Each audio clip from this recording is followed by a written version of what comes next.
दो चीजों को एलिमिनेट करना इस साल की ये जो आखिरी सीख है और जो नए साल का आपका रेजोल्यूशन है वो यही है। दो चीजों को आपको एलिमिनेट करना है, ओवर ट्रेडिंग और लैक ऑफ ट्रेडिंग। दोनों ही बातें हैं। ओवर ट्रेडिंग कैसे एलिमिनेट होगा, वो भी अपॉर्चुनिटी कॉस्ट से एलिमिनेट होगा, और लैक ऑफ ट्रेडिंग कैसे एलिमिनेट होगा, वो भी अपॉर्चुनिटी कॉस्ट से एलिमिनेट होगा। सभी को नमस्कार है, सभी को अभिनंदन है। कैसे हैं सभी लोग? उम्मीद करते हैं सभी लोग अच्छे हैं और जीवन का आनंद ले रहे हैं। ये है आखिरी क्लास मतलब 2023 की आखिरी क्लास। इसके बाद की सीख होगी वो 2024 में होगी। सोचा है एक फाइनल वीडियो, कंसोलिडेटेड वीडियो 2023 का आपको बना के दे दूं। इसमें हम बातें करने वाले हैं 2023 में। आप लोगों ने में से बहुत सारे लोगों ने ट्रेड किया हुआ स्टॉक मार्केट में, तरीके से ट्रेड किया होगा। बहुत सारे हमारे LTP कैलकुलेटर के यूजर्स हैं, बहुत सारे लोग जो अपने अपने डिफरेंट तरीकों से यूज करते हैं। तो ये सारे ही लोगों के लिए ये वीडियो है। हम में से बहुत सारे लोग खुश होंगे क्योंकि इस साल हमने पैसा बनाया है, और बहुत सारे लोग दुखी भी होंगे क्योंकि इस साल पैसा हमने गंवाया है। बहुत सारे लोग इस बात से एक्साइटेड होंगे कि चलो इस साल हमने बाजार को सीख लिया है, अगले साल जब अगले साल की शुरुआत होगी तो हम बाजार से पैसा बनाएंगे। बहुत सारे लोग बाजार में रिकवरी के ऑप्शन ढूंढ रहे होंगे, बहुत सारे लोग कॉस्ट टू कॉस्ट होंगे। ये सारे ही तरीके के, सारे ही मानसिकता वाले लोग होंगे। तो इस वीडियो में हम क्या सीखेंगे, इस वीडियो में हम क्या जानेंगे? इस वीडियो में बात करना चाहता हूं कि जब हम लोग ट्रेड करते हैं या जब हम लोग मार्केट में इन्वेस्ट करते हैं, तो पहली बात कि हम लोग किन किन तरीकों से नुकसान करते हैं। ऑब्वियस सी चीज है, इसके बारे में बात करना जरूरी है। दूसरी बात कि जब हम लॉसेस करते हैं तो क्या वो लॉसेस सिर्फ और सिर्फ मॉनेटरी टर्म्स में होता है, या इसके अलावा भी कोई ऐसा लॉस है जो उस मॉनेटरी टर्म में हुए लॉस से कहीं ज्यादा बड़ा है। जी हाँ, एक ऐसे लॉस के बारे में बात करने वाला हूं जिसमें कई बार हम दिन के अंत में प्रॉफिटेबल ट्रेडर होते हैं, लेकिन शायद हम दिन के अंत में किसी दूसरी वजह से लॉस में हैं। मार्केट में P&L पर ग्रीन दिखना जरूरी नहीं कि आप एक प्रॉफिटेबल ट्रेडर हैं। कई बार P&L ग्रीन दिखने के बाद भी आप लॉस मेकिंग ट्रेडर हो सकते हैं। कैसे हो सकते हैं उसके बारे में भी इस वीडियो में बात करेंगे। साथ ही साथ आज की वीडियो में हम बात करेंगे कि कैसे आप अपनी ब्रोकरेज बचा सकते हैं। चलिए तो बात की शुरुआत करता हूं, लेकिन उससे पहले इन्वेस्टिंग डैडी चैनल को सब्सक्राइब कर लीजिएगा, बेल आइकन प्रेस कर दीजिएगा ताकि आपको आने वाली वीडियोस के अपडेट मिलते रहें। तो देखिए, बात करता हूं मैं सबसे पहले उन सारे लोगों की मानसिकता से जो लोग बाजार में लॉसेस करते हैं या फिर छोटे प्रॉफिट्स करके बाजार में खुश हो जाते हैं। इन दोनों तरीके की मानसिकता से बात करता हूं, मानसिकता वाले लोगों से बात करता हूं। देखिए, जब हम छोटे प्रॉफिट्स करते हैं या लॉसेस करते हैं तो कई बार हमारे लॉसेस दो तरीके के होते हैं। एक होता है डायरेक्ट लॉस और दूसरा होता है इनडायरेक्ट लॉस। डायरेक्ट लॉस क्या है? डायरेक्ट लॉस तो आपने लॉस किया, सिंपल, और आपकी ब्रोकरेज चली गई, ब्रोकरेज का भी लॉस हुआ, आपके अमाउंट का भी लॉस हुआ। ये दो हो गई आपकी डायरेक्ट लॉस। डायरेक्टली आपने जो फंड्स इन्वेस्ट कर रखा है स्टॉक मार्केट में, उस फंड में से पैसा कम हो गया। इनडायरेक्ट लॉस क्या होता है? इनडायरेक्ट लॉस कभी कभी हम प्रॉफिट भी करते हैं छोटा मोटा, तो भी हमारा इनडायरेक्ट लॉस होता है। इस इनडायरेक्ट लॉस को हम लोग कहते हैं अपॉर्चुनिटी कॉस्ट। अपॉर्चुनिटी कॉस्ट का मतलब क्या होता है? आप स्टॉक मार्केट में ट्रेड कर रहे हैं, दिन भर बैठ के ट्रेड कर रहे हैं, दिन भर आपने खर्च किया। सपोज करिए कि आप में से कोई जॉब करता होगा तो उसकी मंथली सैलरी अगर 30,000 रुपीज होगी तो एक दिन का उसका 1,000 रुपया बनता है। या फिर अगर मंथली सैलरी 90,000 होगी तो उसका दिन भर का 3,000 रुपया बनता है। कोई व्यापार करता है तो मान लीजिए पूरे महीने में वो 50,000 रुपए का प्रॉफिट करता है, तो दिन का उसका लगभग 2-2,500 रुपए बनता है, 1,500-2,000 रुपए। तो ये जो पैसा, जो अपॉर्चुनिटी है, जो पैसा आप कमा सकते हैं, उस पैसा को कमाने के बजाय आपने स्टॉक मार्केट में दिन भर ध्यान दिया। उसकी वजह से आप जो काम कर सकते थे, जो पैसा कमा सकते थे, उस पैसे को आपने नहीं कमाया, और नहीं कमाया तो इस वजह से क्या हुआ? आपकी अपॉर्चुनिटी कॉस्ट का लॉस हो गया। या फिर सपोज करिए आपकी दिन की वर्थ है 2,000 रुपीज, लेकिन आपने कमाया स्टॉक मार्केट में सिर्फ 500 रुपीज, तो भी आपकी अपॉर्चुनिटी कॉस्ट गई। यानी कि आप 2,000 रुपए कमा सकते थे किसी और मीडियम से, लेकिन यहां पर आपने सिर्फ 500 रुपीज कमाया, तो भी आपकी अपॉर्चुनिटी कॉस्ट गई। या फिर दिन भर में आपने कुछ नहीं कमाया, आप नो प्रॉफिट नो लॉस में रहे, तो आपकी ब्रोकरेज तो गई ही गई, साथ में आपकी अपॉर्चुनिटी कॉस्ट गई। तो सबसे पहली बात कि हर एक ट्रेडर, हर एक इन्वेस्टर और सिर्फ ट्रेडिंग के मामले में ही नहीं, आप दुनिया का कोई सा भी काम कर रहे हो, अगर आप अपना रेगुलर काम छोड़ करके दूसरा काम करने जा रहे हैं तो अपनी वैल्यू का सम्मान करना, अपनी वैल्यू का इज्जत करना। जैसे ट्रेडिंग में हम एलटीपी कैलकुलेटर इस्तेमाल करते हैं तो अपनी वैल्यू का इंतजार करते हैं, वैसे ही यहां पर भी आपकी अपनी खुद की कोई वर्थ है, खुद की कोई वैल्यू है, उस वैल्यू का सम्मान करना, रिस्पेक्ट करना सीखिए। कैसे कर सकते हैं हम सम्मान, उसके बारे में जानेंगे। वीडियो के स्टार्टिंग में मैंने बात किया था ब्रोकरेज बचाने के बारे में, क्योंकि भैया वीडियो बना रहा हूं तो आपका ब्रोकरेज के मामले में भी थोड़ा फायदा करवा सकता हूं। इसके लिए मैं जीरो ब्रोकरेज के बारे में बात करूंगा, शून्य के बारे में बात करूंगा। शून्य जो है फिनवाशिया का एक ऐसी कंपनी है जहां पर आप चाहें तो अपना डिमेट ओपन कर सकते हैं। सेबी रजिस्टर्ड कंपनी है, यहाँ पर ब्रोकरेज सभी सेगमेंट्स में जीरो होता है। इक्विटी की बात करें या फिर फ्यूचर की बात करें या फिर ऑप्शन की बात करें या फिर म्यूचुअल फंड्स के भी आप कुछ भी परचेज कर रहे हैं तो वहां पर सभी जगह पर ब्रोकरेज जीरो है। अकाउंट ओपनिंग का भी कोई चार्जेस नहीं है, मेंटेनेंस का कोई भी चार्जेस नहीं है। आप इंट्राडे ट्रेडिंग करें या फिर आप पोजिशनल ट्रेडिंग करें, national stock exchange, Bombay stock exchange, MCX, NCDX, सब जगह ब्रोकरेज बिल्कुल बिल्कुल बिल्कुल फ्री है। ठीक है, अपने नाम की तरह शून्य, तो ब्रोकरेज भी शून्य। अब अपॉर्चुनिटी कॉस्ट के बारे में भी मैं बात करता हूँ। अपॉर्चुनिटी कॉस्ट के बारे में देखिए क्या होता है कि जैसे सपोज करिए कि कोई एक डॉक्टर है, वो OPD में बैठते हैं।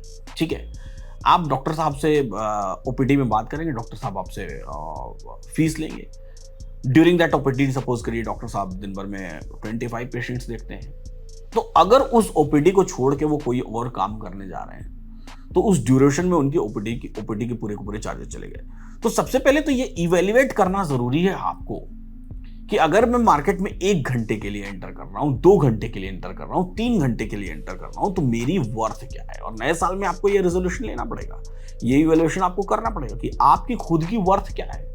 आप में से बहुत सारे लोग मुझसे कहते हैं कि सर मैंने क्या किया ना कि मैं ट्रेडिंग तो बहुत अच्छा कर रहा हूं, मार्केट को भी समझ ले रहा हूं, लेकिन मैं 10 पॉइंट्स जाते जाते 20 पॉइंट्स जाते जाते प्रॉफिट बुक करके चला आता हूं, मेरी हिम्मत नहीं होती आगे बढ़ने की।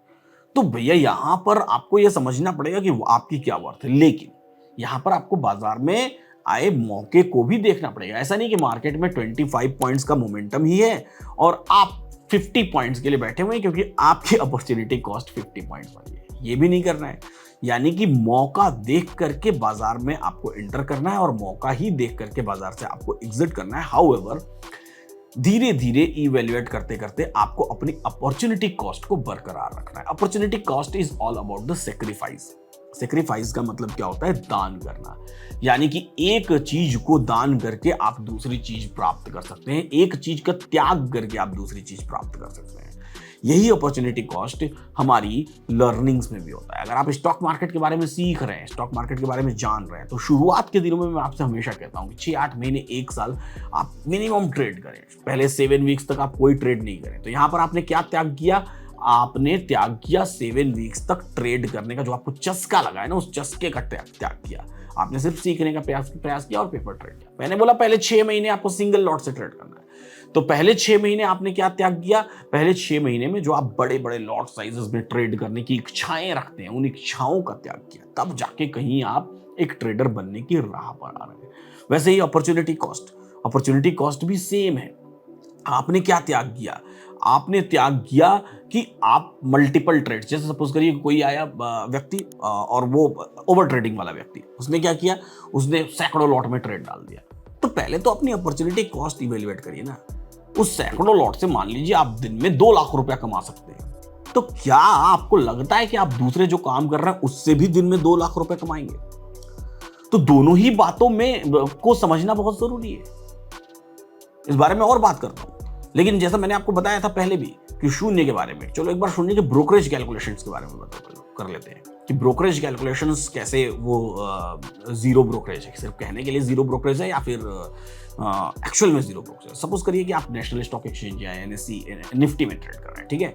आपने सपोज करिए कि कोई एक 80 रुपीज़ का कॉल ऑप्शन या पुट ऑप्शन कुछ भी खरीद लिया और उसको आपने 120 पर बेच दिया, और ब्रोकरेज है मान लीजिए आपकी लॉट साइज है 50 की, तो आपने 10 लॉट्स खरीद लिया। अब यहाँ पर जब आप देखेंगे ना, तो यहाँ पर ब्रोकरेज भी जीरो है, अदर चार्जेस भी जीरो हैं, और सिर्फ आपके कौन से चार्जेस लग रहे हैं, वो लग रहे हैं गवर्नमेंट के चार्जेस। तो गवर्नमेंट के जो चार्जेस लग रहे हैं वो तो आपको किसी भी ब्रोकर पर आप ट्रेड करेंगे तो आपको देना पड़ेगा। और क्यों यहां पर जीरो ब्रोकरेज है, उसके पीछे भी एक रीजन है, क्योंकि इनके फाउंडर्स जो है ना वो एक्स वॉल स्ट्रीट बैंकर हैं। एक्स वॉल स्ट्रीट यानी कि वॉल स्ट्रीट क्या है, जैसे बॉम्बे स्टॉक एक्सचेंज है तो वहां पर जिस जगह पर है उसको हम लोग दलाल स्ट्रीट कहते हैं। वैसे यूएस में जहां पर ट्रेडिंग होती है स्टॉक मार्केट में, ऐसी जगह को वॉल स्ट्रीट कहते हैं। तो ये वहां पर बैंकर थे, साथ ही इन्होंने फॉरेन मार्केट में काम किया। इनको पता है कि फॉरेन मार्केट में किस तरीके से काम होता है। यूएस में जनरली बहुत मैक्सिमम जो ब्रोकरेज हाउसेज हैं वहाँ पर ब्रोकरेज जीरो होती है, वहाँ सब कुछ शून्य होता है। वैसे ही यहाँ पर वो कॉन्सेप्ट वो लेकर के आए इंडिया में ब्रोकरेज को शून्य करने का। ठीक है, अब शून्य जो है कि कोई नए ब्रोकर तो है नहीं, ये 2009 में इन्होंने फाउंड की थी अपनी कंपनी। National stock exchange, Bombay stock exchange, SEBI, AMFI, MCX, NCDEX सभी के साथ ये रजिस्टर्ड है। इनका आरबीआई के साथ एनबीएफसी का भी लाइसेंस है, तो डर किस बात का है। आप भी चाहें तो डिस्क्रिप्शन बॉक्स में लिंक दी हुई है, वहां पर आप क्लिक करके शून्य में अपना डीमैट अकाउंट ओपन कर सकते हैं। अब वापस से आते हैं हम लोग अपनी बात पर।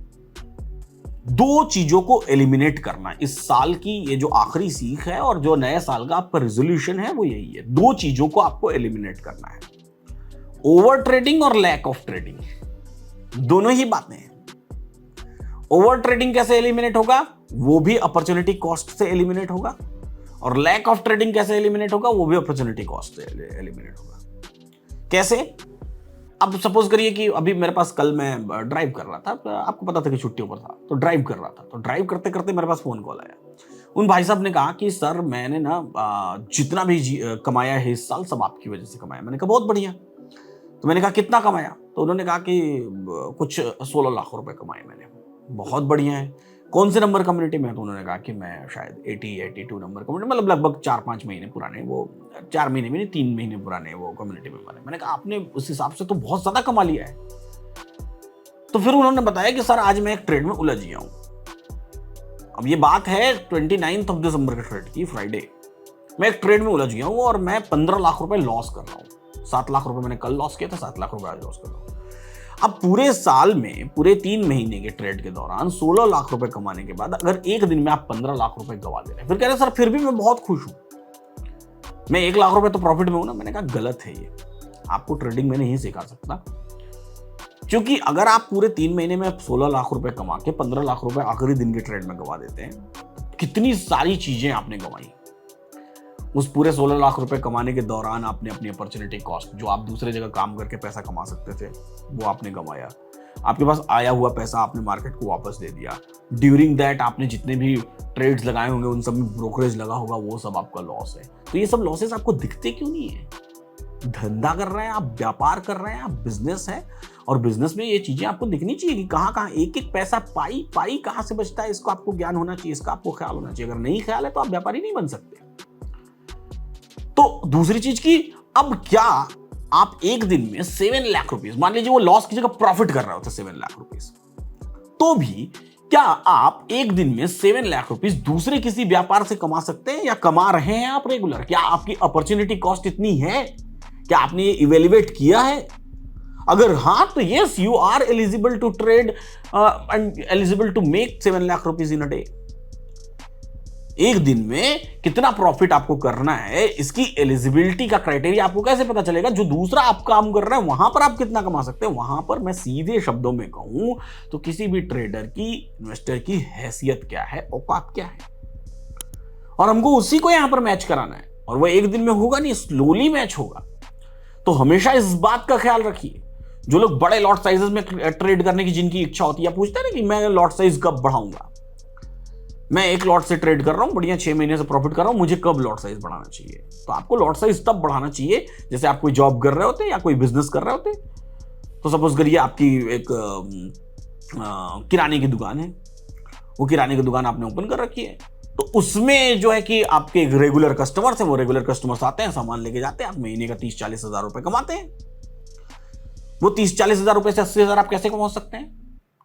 आपको और ज्यादा एक दो और शॉप्स खोलनी पड़ेंगी दूसरे मोहल्ले में जाकर के, तब जाके आपका इनकम डबल हो सकती है। लेकिन वो करने के लिए आपको वक्त लगेगा, एकाएक से नहीं। वो दुकान खोलेंगे तो तुरंत पहले दिन से नहीं चलनी शुरू हो जाएगी। आप वो उसको वक्त लगेगा वहां पर दुकान जमने में, जैसे पहली वाली दुकान जमने में वक्त लगा था। आप कोई जॉब करते हैं, आपका पैकेज है 12 लाख रुपीज ईयरली का, 10 लाख से वो 18 लाख कब होगा? वक्त लगेगा। जब आप काम करेंगे साल 2 साल 3 साल किसी पर्टिकुलर कंपनी के लिए, फिर स्विच करेंगे तो आपको पैसा मिलना शुरू होगा बढ़ के, और फिर उससे भी और ज्यादा अपग्रेड होना तो वक्त लगेगा। तो स्टॉक मार्केट को आप अलग क्यों लेते हैं? स्टॉक मार्केट भी वैसे ही है जहां पर आपको वक्त देना ही पड़ेगा। बिना वक्त दिए आप बाजार से कुछ गेन नहीं कर सकते। तो इवैल्यूएशन ऑफ अपॉर्चुनिटी कॉस्ट बहुत जरूरी है, और इस साल की आखिरी सीख मेरी यही है कि इवैल्यूएशन ऑफ अपॉर्चुनिटी कॉस्ट आप सभी लोग अपने अपने लिए इवैल्यूएट करें कि अपॉर्चुनिटी कॉस्ट आपकी क्या है। आपकी ट्रेडिंग उसी से डिसाइड होगी, आपका अगला आने वाला पूरा साल उसी से डिसाइड होगा कि आपको कितने लॉट्स में ट्रेड करना है। और अगर सपोज करिए कि किसी की अपॉर्चुनिटी कॉस्ट 10 लॉट के ट्रेडिंग वाली है, तो ऐसा नहीं कि डे 1 जनवरी से ही आप 10 लॉट पर ट्रेड करना शुरू कर देंगे। आपके इस साल का टारगेट ये है कि 31 दिसंबर 2024 आते आते आप अपनी अपॉर्चुनिटी कॉस्ट को मैच करा ले जाएंगे। साथ ही साथ अगर आप ट्रेड करते हैं सिंगल लॉट से, तो आपकी अपॉर्चुनिटी कॉस्ट क्या है, अदर पैरेलल इनकम आपकी कितनी है। अगर आपकी कोई भी पैरेलल इनकम नहीं है, आपकी जीरो इनकम है, तो आपको मैं तो ऐसे ही कहता हूं स्टॉक मार्केट में ट्रेड नहीं करना चाहिए, सरप्लस फंड से ट्रेड करना चाहिए। फिर भी अगर ऐसा लगता है कि मैं कहीं और बैठ के कुछ और ज्यादा पैसा कमा सकता था, तो आपको उसके अकॉर्डिंग अपनी अपॉर्चुनिटी कॉस्ट को आने वाले साल के अंत तक मैच कराना है, और यही रेजोल्यूशन इस साल में लीजिए। इन्हीं सारी बातों के साथ फिलहाल एलटीपी कैलकुलेटर की तरफ से, मेरी तरफ से इस साल के लिए इतना ही। शून्य के लिए डिस्क्रिप्शन बॉक्स में लिंक दी हुई है। एलटीपी कैलकुलेटर इंडिया का most advanced option chain tool है, तो अगर आपने अभी तक ऐप डाउनलोड नहीं किया तो डाउनलोड कर लीजिए। फिर मिलेंगे हम लोग नए साल में नए वीडियो के साथ। बहुत सारी बातें करेंगे अगले पूरे साल, बहुत सारी नई चीज़ों को सीखने की कोशिश करेंगे, अपनी प्रैक्टिसेस को और बढ़ाएंगे। नए साल में एलटीपी कैलकुलेटर पर आपको 1 जनवरी को एक सौगात देने वाला हूँ, एक सरप्राइज देने वाला हूँ एलटीपी कैलकुलेटर पर। वो सरप्राइज क्या होगा, इस पूरे साल को कैसे आप मेंटेन करेंगे एलटीपी कैलकुलेटर पर, वो आपको 1 जनवरी को एलटीपी कैलकुलेटर पर अपडेट दिख जाएगा। इन्वेस्टिंग डैडी चैनल को अगर अभी तक आपने नहीं सब्सक्राइब किया है, सब्सक्राइब कर लीजिए। डैडीज इंटरनेशनल स्कूल, जो कि इंडिया का पहला ऐसा स्कूल है जो बच्चों को स्टॉक मार्केट में स्ट्रक्चर्ड फाइनेंशियल एजुकेशन देता है क्लास 6 से, वहाँ के इस पूरे परिवार की तरफ से और सारे बच्चों की तरफ से आपको 9 साल की हार्दिक शुभकामनाएं। एलटीपी कैलकुलेटर की इंटायर टीम की तरफ से आपको 9 वर्ष की हार्दिक शुभकामनाएं। उम्मीद करता हूँ कि आपका आने वाला साल आपको बहुत सारी नई सीख और बहुत सारे नए आपके जीवन में रंग लेकर के आए। ऐसे ही सीखते रहिए, ऐसे ही मुस्कुराते रहिए और जीवन का आनंद लेते रहिए।